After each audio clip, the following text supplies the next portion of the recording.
For decades, El Salvador, a small Central American country of stunning volcanoes and Pacific beaches, was synonymous with chaos. To the outside world, its name invoked images of rampant violence, ruthless gangsters, and shattered communities. By 2015, El Salvador became the murder capital of the world. But in an epic reversal, the nation has found itself the subject of a global headline: El Salvador has eliminated its gangs. Let's go to El Salvador now and take a closer look at the president's crackdown there on gangs. El Salvador now ranks among the safest countries in the Western Hemisphere. Behind this transformation is one man, Naib Buk, a young populist leader who promised to bring order where governments before him had failed. This is the story of how El Salvador managed to eliminate its gangs. To understand how El Salvador reached this moment, we must travel back to its turbulent past and the rise of its infamous gangs.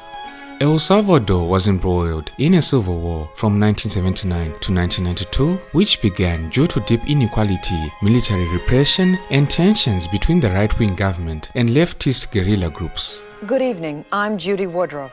El Salvador is in the midst of national elections. The country is also at war. A leftist guerrilla movement has chosen violence as the way to bring about a revolution there. El Salvador has also become the testing ground for U.S. policy in Central America. The stakes are seen to be high. Earlier this year, the Kissinger Commission called the guerrilla movement a direct threat to U.S. security interests. It recommended dramatic increases in military and economic aid. That's what the Reagan administration wants from Congress: more money for aid and more arms to fight communism. Now, the story of El Salvador's gangs begins not in the bustling streets of San Salvador, its capital, but in the crowded neighborhoods of Los Angeles in the United States. During this brutal civil war, over 1 million Salvadorans fled to the United States seeking refuge from the violence and devastation. In El Salvador, they fight against each other. But in Los Angeles, they stand side by side on street corners, hoping to find a day's work.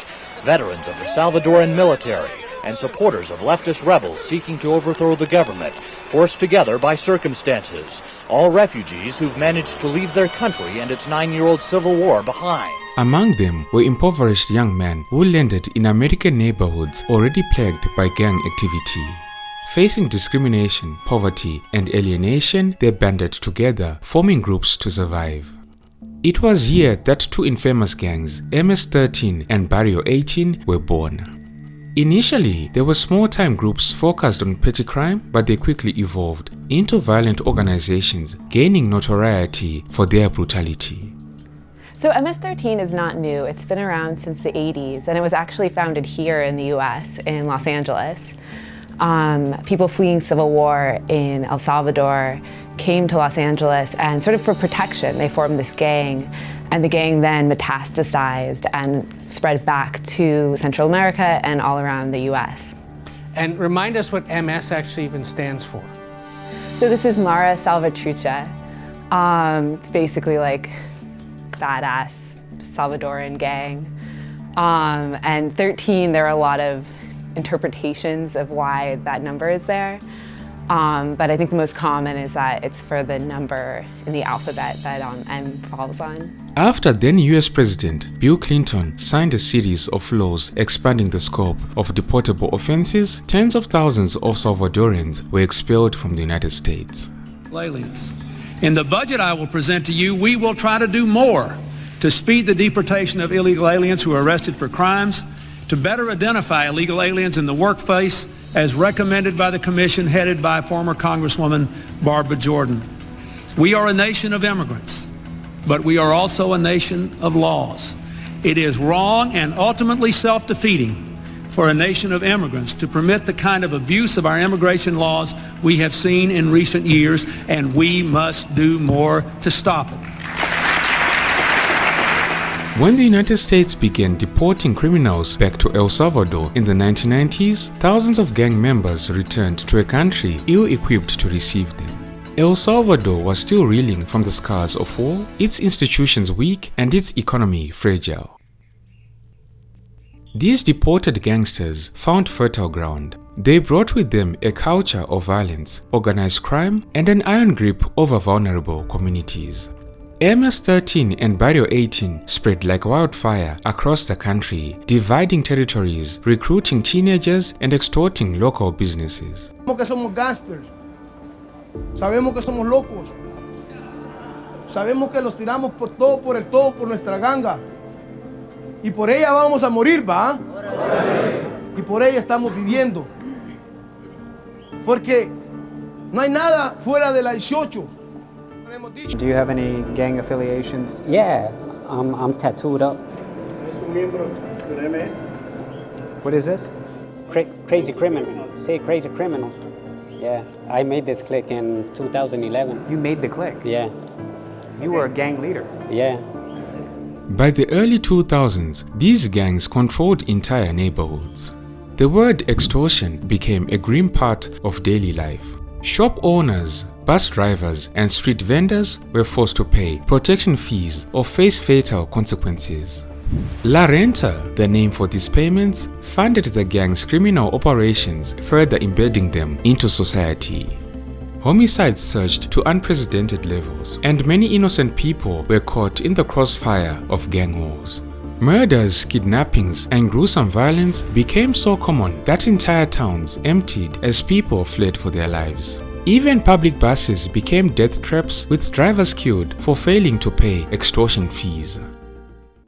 Throughout the 2000s, the Salvadoran government responded with what came to be known as mano duro, which included repressive police tactics, tougher sentencing, and mass incarceration. However, many experts say there were major downsides, as packed prisons became hubs for gang recruitment and training. Homicides continued to increase, with the murder rate more than doubling between 1999 and 2009. It was then that President Mauricio Funes took a different approach. In 2012, he brokered a controversial gang truce which led to a drop in violence. But this truce fell apart in 2014 as turf wars escalated. 2 years ago, El Salvador's two main gangs, MS13 and Bario 18, signed a truce secretly negotiated by the government.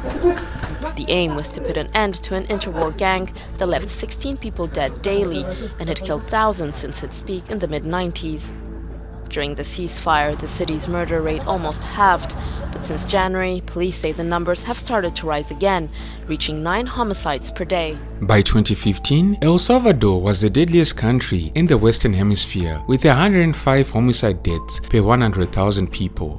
Jails turned into gang headquarters, where leaders continued running operations from behind bars. El Salvador seemed trapped in a cycle of violence it couldn't escape. This is where Naib Buk enters the picture. A former mayor of San Salvador who rose to prominence as a young media-savvy politician, Naib Buk was born on July 24, 1981 in San Salvador, El Salvador. Charismatic, confident, and sharply dressed, Naib Buk broke away from the country's traditional political parties. He vowed to do what no leader before him could: eliminate the gangs and restore safety to El Salvador. Bukele's appeal was simple. He spoke directly to the people, using social media to bypass conventional politics. He understood that Salvadorians were desperate for a solution. For decades, they'd lived under the thumb of MS13 and Bario 18, and no amount of political promises had made a dent to the violence. 37-year-old Naib Buk entered San Salvador's convention center, a main voting station, a few hours later than planned to cast his ballot. He brought all the confidence, swagger, and even the black leather jacket of a rock star.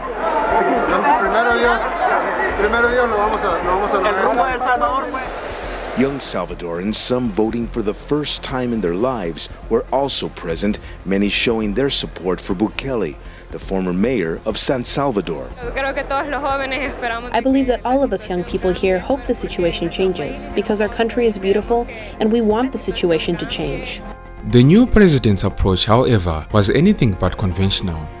He wasn't interested in diplomacy or half measures.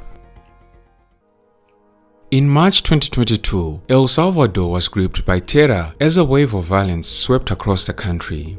Over one weekend, 87 people were brutally murdered, marking one of the deadliest periods in the country's recent history. These killings were blamed on MS13 and Bario 18.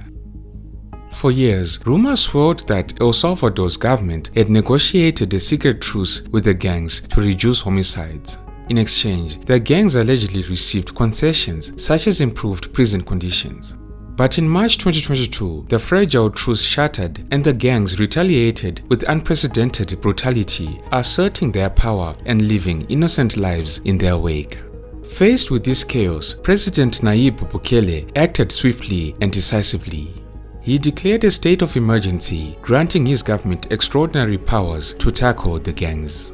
Constitutional rights were suspended, allowing police to arrest suspects without warrants and detain them for extended periods. Military forces flooded gang-controlled neighborhoods and the government launched a relentless crackdown. A frightening image inside a prison in El Salvador, and President Naib Bukele wants the world to see. He says it shows gang members punished and kept in crowded cells away from any sunlight since the end of March. Bukele says the food is now being rationed to 2 meals per day for gang members now facing harsher sentences, threatening that any retaliation to the recent crackdown would lead to further punishment. Por ahí andan rumores que quieren empezarse a vengar de la gente honrada, al azar. Hagan eso y no va a haber un tiempo de comida en las cárceles. Uno. A ver cuánto tiempo duran sus homeboys allá adentro. In 2023, President Naib Bukele unveiled the Terrorism Confinement Center, one of the world's largest prisons capable of holding 40,000 inmates. Images of heavily tattooed prisoners, barefoot, shackled, and pegged tightly together spread rapidly online. To his supporters, it represented long-awaited justice against decades of gang terror, while to critics, these images symbolized authoritarian access and human rights violations. Simultaneously, President Naib Bukele deployed thousands of soldiers and police to reclaim gang territories. Checkpoints, curfews, and round-the-clock patrols turned once dangerous neighborhoods into safer spaces where Salvadorians could finally live without fear. Technology also played a role in this crackdown. Surveillance drones, wiretaps, and advanced monitoring systems allowed authorities to track gang movements and dismantle operations. The results of Bukele's campaign have been nothing short of transformative. El Salvador's homicide rate dropped by over 90% from 52 per 100,000 in 2018 to just 7.8 per 100,000 in 2023. Once empty neighborhoods are bustling again and businesses that had been shuttered due to extortion have reopened. Naib Bukele's aggressive crackdown on gang violence has led to a significant reduction in crime, making Salvadorans feel safer. This success has bolstered his popularity. For instance, in February 2024, he was re-elected as leader with over 80% of the vote. Y estamos a punto de ganar la guerra contra las pandillas.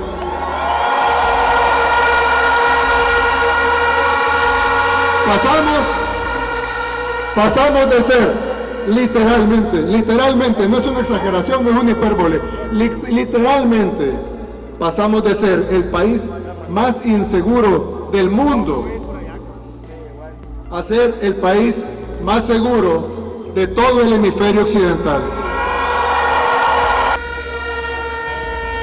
Don't be shy to subscribe if you haven't done so already, and to like and share the video if you enjoyed it.